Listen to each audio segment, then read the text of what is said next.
tradition, eventually into world civilization tradition. Something you have to expand to accommodate the entire spectrum of human personality. What does that mean? When Jesus' original followers, he probably attracted people with certain personality types. They were probably willing to give up wealth. They were probably willing to question conventional wisdom, right? The original followers of the Prophet Muhammad had certain personality types.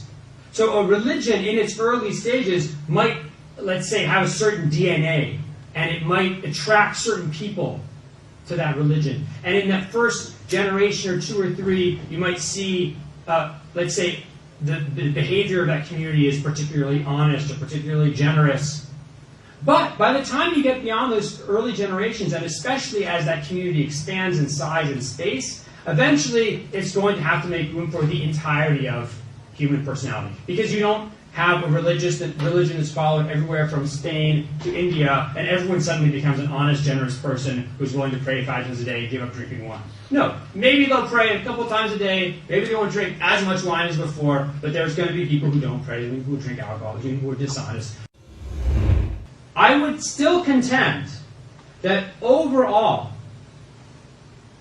there was still something in the DNA of Islam as an ideology that actually, contrary to popular opinion, this is not a religion spread by the sword. There was actually more of a kind of DNA urge towards toleration and accommodation of religious difference than towards violence or forced conversion to Islam. What's very interesting, especially when you're used to reading European history, where there's the 30 Years' War, there's the 7 Years' War, there's the 100 Years' War, there's all these different wars. In Islamic civilization, there's actually not that many wars, especially kind of the Islamicate heartland of the, say, Nile River to the Oxus River in Central Asia. There's not very many conflicts. It's not nearly as bloody as European history. So one of the myths, I think, about Islamic history is specifically, or it's particularly bloody. That's not true. I would say if you're going to look for a civilization that has a bit of a DNA for violence, I'm white, I can say this, I would say Western European history. I mean, there was World War II, World War I, and we should put those out there as some evidence. Okay. But what about the original Muslim conquest of the Middle East? One of the things that people don't know generally is that, because nowadays when we think about the Middle East, we think, oh, it's all Muslims. I was so surprised. I remember when I was like in your position a year ago, and I was just learning about Islam. I was surprised to know there were Christians in the Middle East. I didn't know. Christians in the Middle East, really? And then someone said, yeah, you know, remember Jesus? That's where he lived. His followers still live there. But the fact of the matter is that for many, many centuries, Muslims, and particularly, this was especially in the early Islamic period, it's identified with being Arab. Muslims were a tiny minority in this empire they just conquered. So when we go back to this big map, that huge, look at this massive amount of territory that's conquered by 750. That green blob indicates control, political control. It doesn't mean that everybody living in that blob is a Muslim. In fact, if you were going to go by population, you just have tiny little dots here and there. You have extremely small Muslim minorities that conquer these areas.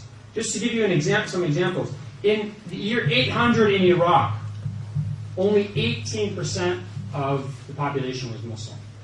The rest was Christian, Jewish, Zoroastrian, varieties of Christianity, right? In Iran, in the 860s, it was only 40% Muslim. By the year 1000, however, you get up to 80% Muslim. Spain in 800 was only 8% Muslim. The Muslims arrived in Spain first in 711. But in the year 1000, it's 75% Muslims. You can see there's tremendous growth in the population, especially between in the 900s. Sorry. Egypt is not majority Muslim until the 11th century. In the year 1900, so this is almost 1400 years after the beginning of Islam, you still have 14% of the population in that original green area, or let's say the Middle Eastern part, 14% is still Christian. And that's not even talking about other religious minorities. I think these are very interesting statistics. I really want to emphasize this. Muslims were an extreme minority in the areas they controlled for many centuries. They were not even up at 50% until some 200 years after the initial Muslim conquest of the Muslims. So anyone says that Islam is a religion that was spread by the sword, if you think that literally means people were forced to convert to Islam by the sword, they were not. If they were, it wouldn't have taken Muslims 300 years, 400 years to get to this percentage of Muslim population. I'll describe more of that. But let's look at these conversion rates compared to a situation where there was forced conversion.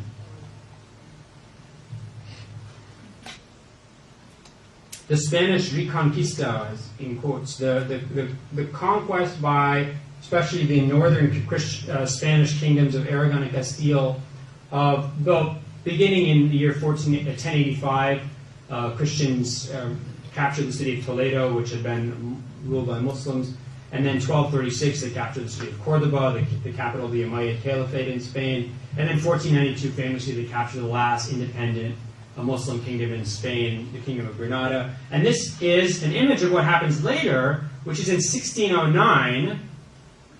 All, not just Muslims, there were no Muslims at that point anymore. Anyone who was descended from Muslims had to leave Iberia. They were kicked out of Spain. People debate the numbers, but anywhere between 3 and 4% of the population of Spain was expelled, because they were descended from Muslims. In the year 1391, it's not just Muslims obviously, in the year 1391 there were riots, anti-Jewish riots throughout Spain. 1/3 of the Jews in Spain were killed.